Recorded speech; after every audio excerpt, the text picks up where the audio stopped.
A gente tem algumas sonoras sobre os debates, sobretudo os candidatos que lá estavam, falando sobre a ausência de Flávio, sobretudo Flávio e Lula, mas também de Zema, e a gente vai mostrar agora para vocês. Vamos ver. Então estou protestando aqui. Eu não concordo com Lula da Silva e nem concordo, muito menos com Flávio Bolsonaro. É uma irresponsabilidade. Eu não estou, porque eu estou protestando. Há outros candidatos lá dentro esperando para o debate. O senhor não vai participar? Eu não vou participar do debate. Eu acho uma irresponsabilidade, porque os principais atores que dividiram essa nação não estão aqui. Esse foi o Augusto Cury, que, enfim, ensaiou não participar do debate, abriu uma live para dizer que iria fazer uma live paralela, enfim, uma confusão danada. Depois ele volta atrás e diz que, em respeito aos jornalistas, participaria. O Renan Santos também tocou no assunto e é o que a gente vai ver agora. As melhores possíveis, vou trazer propostas, vou explicar o fracasso que é as duas supostas lideranças, Lula e Flávio Bolsonaro, que não querem comparecer no debate. Vou apresentar as fraldas deles aqui, ambos deveriam ter vindo com elas, tá? Dois fracassados, dois medrosos, tá? Lula e Flávio Bolsonaro, vou colocar aqui, dois criminosos que fazem negócios com o crime organizado, que vai desde facção criminosa do Rio de Janeiro, caso Bacelar lá no Rio de Janeiro, THJ e os amigos do Flávio, até Banco Master e INSS, todos envolvidos nisso. É pesado. Vamos ver agora também a fala do Caiado sobre esse assunto. Infelizmente, dois fujões não estão presentes, tem um que não sei se desistiu também da candidatura, mas eu acredito que com isso acontecendo vai ter uma motivação maior da sociedade brasileira em acompanhar, porque não é possível que realmente o eleitor brasileiro nesse momento não se sinta decepcionado, não se sinta totalmente desrespeitado pela ausência daqueles que não têm nada a mostrar e muito a esconder.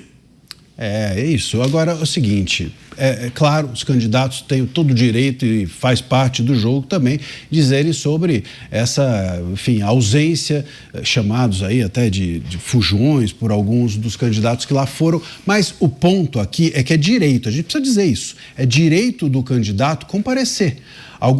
Então o próprio Caiado chegou, ensaiou junto do Renan Santos até pensar um projeto, algo assim, para obrigar, né, que os candidatos comparecessem.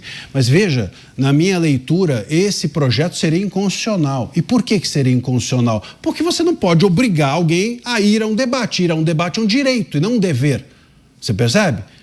Alguém dirá, mas eu sou obrigado a votar. Bom, sinceramente, eu acho que isso não devia ser obrigatório, na minha leitura, mas votar é lido como um dever, não como um direito. É um direito e dever, você tem o direito, mas tem o dever também. Agora, comparecer a um debate não é um dever, é um direito. E por ser um direito, se você forçar alguém, você está impondo a pessoa, violando o direito de ir e vir da pessoa, violando o direito da pessoa se expressar ou não sobre alguma coisa. Então, eu volto a dizer, eu acho que a gente devia começar a pensar em tornar os debates mais atrativos para que o público sinta falta dos debates e sinta falta do seu candidato não comparecer aos debates. Agora, forçar que ele vá ao debate, amarrar o candidato, o que vai fazer? Vai amarrar o candidato? Vai tornar inelegível o candidato porque ele não quis comparecer? E se ele for lá e não falar? E aí, como é que faz? Não, é obrigado a falar. Vai lá e mexer a boca dele. Quer dizer, não faz sentido. Me parece não muito democrático essa linha. Então, o ponto aqui é que nós precisamos repensar outros lados dessa história. Não forçar nada, mas criar estímulos para que os candidatos apareçam e, se não aparecerem, que o público repercuta isso ou faça com que isso tenha resultados negativos para a candidatura de quem não foi. Mas faltar ao debate faz parte do jogo. Aqui, Mota, faltar ao debate, a gente fazer um paralelo, aqui em São Paulo, não sei aí no Rio, mas quem é de São Paulo vai entender o que eu falo. Às vezes tem o Campeonato Paulista e você está disputando o Campeonato Palmeiras. Eu sou palmeirense, né? Então o cara está disputando o Campeonato Paulista, está disputando, sei lá, a Libertadores. O Palmeiras disputa muito título, né? Não é como alguns outros times aqui de São Paulo. Mas, enfim, nessas disputas todas, às vezes ele coloca o time B, às vezes ele resolve não participar deste ou daquele evento, deste ou daquele campeonato que é mais promocional. É a tua escolha. Você vai ser obrigado? Não, você entra em campo lá, senão eu vou cutucar você com uma lança até você entrar em campo e jogar. Não tem como. Não tem como. Óbvio que não faz parte, não pode fazer parte do cenário democrático esse tipo de coisa. Para você ver como o Brasil não tem cultura de liberdade, né? Pois é. Um absurdo as pessoas sugerindo isso. Esse argumento, não, eu sou obrigado a votar, então o político tem que ser obrigado a ir ao debate. Tudo bem, ele é obrigado a ir ao debate, ele vai. Ele é obrigado a falar no debate também? Vocês querem obrigar o político a falar um mínimo de 500 palavras no debate? E se o político só disser besteira? Ou vocês também querem obrigar o político a falar coisas certas? Gente, não dá para obrigar as pessoas, por lei, a serem inteligentes. Não dá para obrigar, por lei, as pessoas a terem moral. A política é resultado das escolhas que nós fazemos. Quem está irritado, achando um absurdo o político não ter ido ao debate, tem uma solução na sua mão. Não precisa pedir para o Estado criar uma lei para obrigar o político a ir. É simplesmente você escolhe um outro político. Que tal essa ideia? Se nós escolhêssemos os políticos de acordo com os nossos padrões morais, a política teria um padrão moral igual ao nosso, não é? Por que a política brasileira é do jeito que é? A gente precisa parar um momento para pensar nisso. E outro ponto importante, a política brasileira, a atividade eleitoral é extremamente regulada. As leis, as regulamentações regulam ao extremo o que os políticos podem fazer e dizer durante a campanha.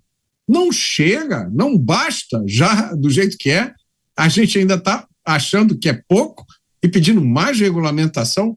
Que loucura é essa? Curiosamente, né, Mota, esse tipo de pedido parte da direita. Está partindo da direita. A gente tem falado isso aqui no programa muitas vezes, reiteradamente, porque é muito importante. E esse tema, ou o tratamento sobre esse tema, mostra que a gente precisa falar ainda mais. Nós temos, às vezes, na direita, um tique, vamos dizer assim, quase um impulso, né, que não é da direita, de valores que não são da direita. Como o Mota bem disse agora, promover a obrigação de alguém comparecer a um debate não é um valor que promova a liberdade. Não está por trás de um projeto desse, senão algo autoritário. Ah, não, você não quer comparecer aos debates? Ao invés da gente pensar, então, repensar o debate, né? Você não quer comer o bolo que eu fiz? Ao invés de pensar se o meu bolo é gostoso, ao invés de pensar se você tem fome, ao invés de pensar se você não tem então não está de dieta, não, eu vou lá e vou botar uma espada na tua cabeça e falar, vai comer sim, vai comer o bolo. Pô, é óbvio que isso não dialoga com um valor de liberdade.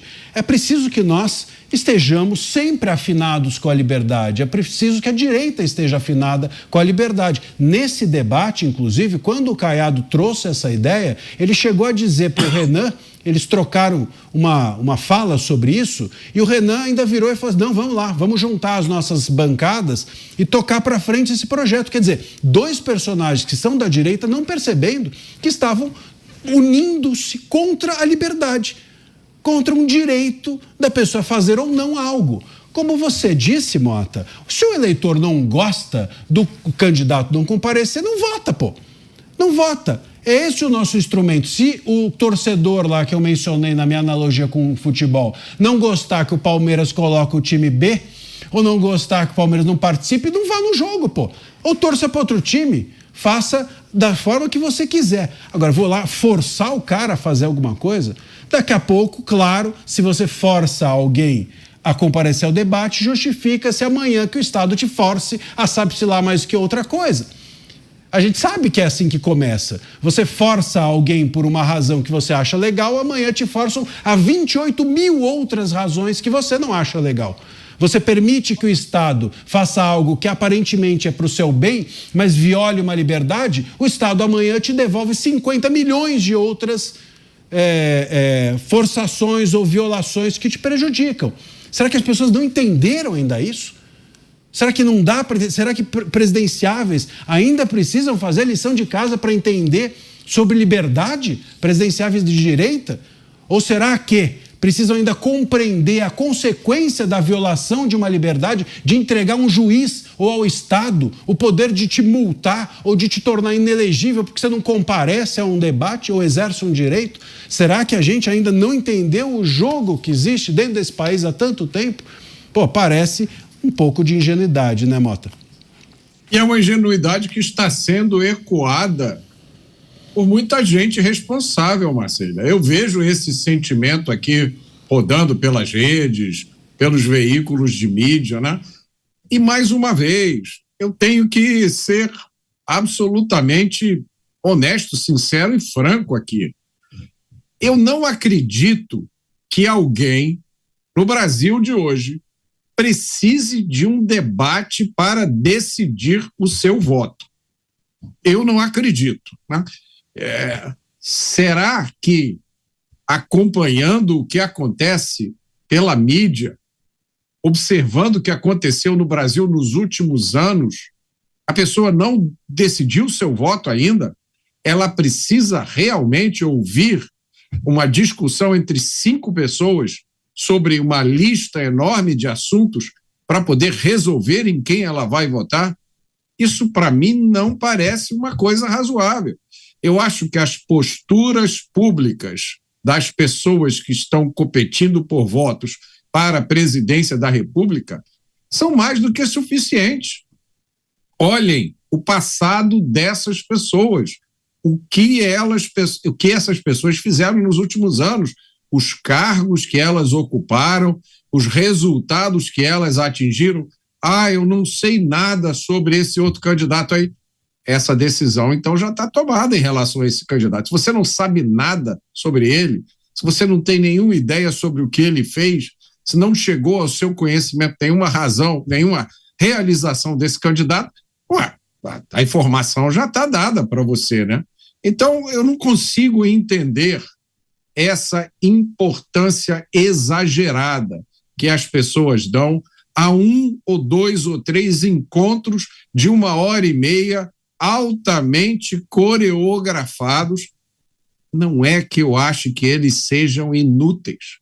Eu acho que eles têm a sua importância e a sua relevância, assim como inúmeras outras coisas que podem servir de elementos para as pessoas definirem os seus votos.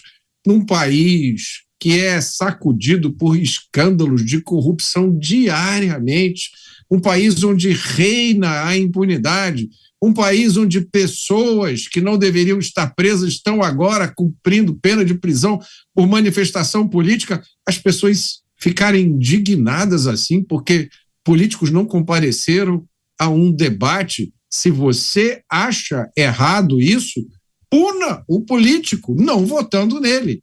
Está nas suas mãos.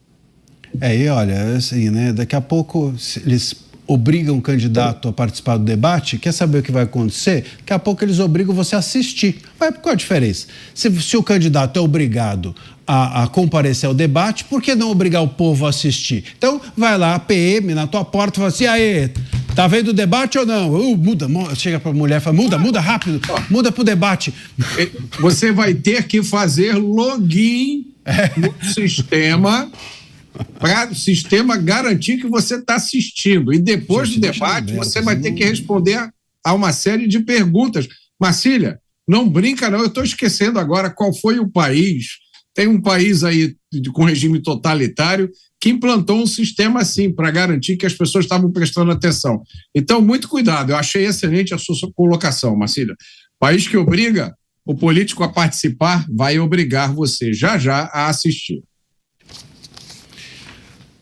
Ô Mota, bom, vamos lá. E outro ponto que foi também trabalhado, foi importante sobre isso, foi a respeito dessa questão do Zema, né? O Caiado até tinha mencionado sobre o Zema e disse o seguinte, disse que, na fala dele, a gente viu agora há pouco, disse que o Zema, ele talvez estivesse desistindo, né? Haveria uma desistência do Zema e por isso que ele não compareceu. Realmente, a ausência do Zema foi um negócio que ninguém compreendeu muito, porque o Zema não tinha nada a perder, ele já perdeu tudo, ele está mal nas pesquisas, né? Então, surgiu, aí apareceu essa, está até na tela de vocês, o PSD tenta convencer Zema a desistir da presidência e apoiar Caiado. Então, essa foi a suspeita que apareceu, né, de que o Caiado estaria cantando, vamos dizer assim, o Zema, e por isso ele não teria comparecido. O Zema desistiria da presidência para apoiar o Caiado. Isso foi desmentido nos bastidores pelo Novo, né? O Novo, eu vi algumas pessoas importantes do Novo dizendo que isso não vai acontecer, porque o Novo, se o Zema não se candidatar, o Novo pretende apoiar o Flávio, o PL.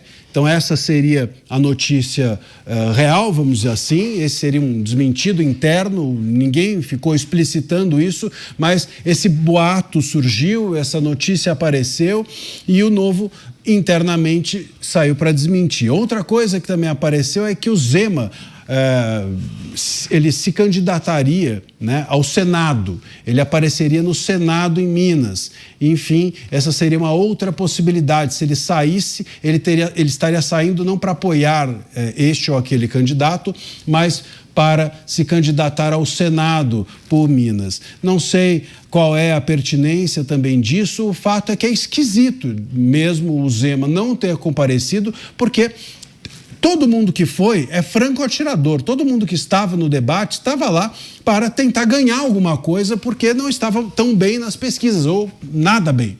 O Zema é um deles, então por que ele não foi? Qual seria o risco do Zema? O Zema está baixo nas pesquisas. O risco do Zema seria ficar negativo nas pesquisas. Esse é o único risco, porque não tem nenhum outro. Era só para cima que ele pode ir. Quando você está baixo, não tem como abaixar mais. É só para cima. Então, por que ele não foi? Ele chegou a dizer que não, porque ele teria que se preparar para a sabatina que hoje haveria no Jornal Nacional. Enfim, a coisa ficou esquisita. O ponto é que se o Zema, e a gente precisa aqui levantar essa questão, se o Zema desistir e apoiar algum candidato que não é o candidato que o Novo está apoiando, se houver essa cisão dentro do Novo, de novo, isso vai ficar complicado, porque isso já aconteceu lá atrás, quando o Amoedo fez uma cisão dentro do Novo e ele foi para um lado, o Novo foi para o outro. Se isso se repetir agora com o Zema, né, Mota?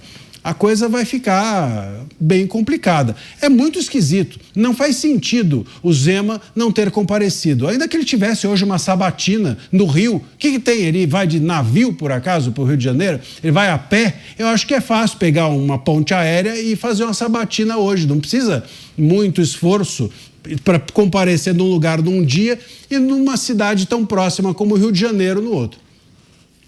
Olha, primeiro, Marcília, e quanto ao seu comentário sobre a possibilidade dele concorrer ao Senado, eu acho que o prazo para registro de candidatura já expirou. Então não haveria mais essa possibilidade, né? O meu comentário sobre o Zema vai ser colorido pelo fato de que eu gosto muito do Zema, né? Eu acho que o Zema pertence à nova geração de políticos do Brasil. Ele responde a esse anseio que as pessoas têm de políticos mais preparados. E eu acho que há uma explicação também para o fato de Zema não ter ido ao debate. Ele não teria nada a ganhar com isso. Eu não acho que deve existir mais na campanha do Zema, nessa altura do campeonato, qualquer esperança de que o Zema seja eleito presidente. Aliás, da direção, provavelmente veio da direção da campanha do Zema e não do Zema, a responsabilidade por algumas decisões muito ruins, né, da campanha, entre elas aquela decisão de fazer um comentário contra Flávio, naquele momento, na história do filme, e outros comentários, outras decisões tomadas também. Isso me parece uma série de erros cometidos pela campanha do Zema.